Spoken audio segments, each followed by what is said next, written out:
Welcome to GMath tutorial. Now today consider the derivatives and integration, that is relation between derivatives and integration. The main concept behind derivatives and integration is as if we take a derivative of f of x is g of x, then the integration of g of x dx is equal to f of x.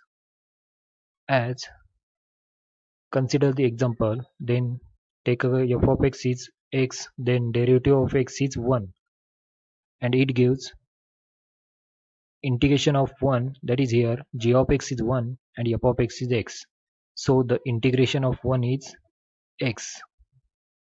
This is the concept. Then consider more, that is more formula, as d by dx, that is derivative of log x is equal to 1 upon x, then integration of 1 upon x is log x.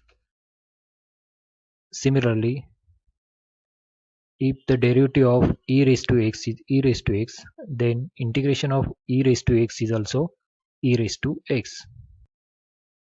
More example, as derivative of sin x is cos x, then integration of cos x is sin x. Similarly, if the derivative of cos x is minus sin x, then integration of sin x becomes minus cos x. This is the required solution. For more videos, try to watch all the playlist and all. Thank you for watching. Like, share and subscribe for more videos, and always try to learn something new with GMath tutorial. Thank you.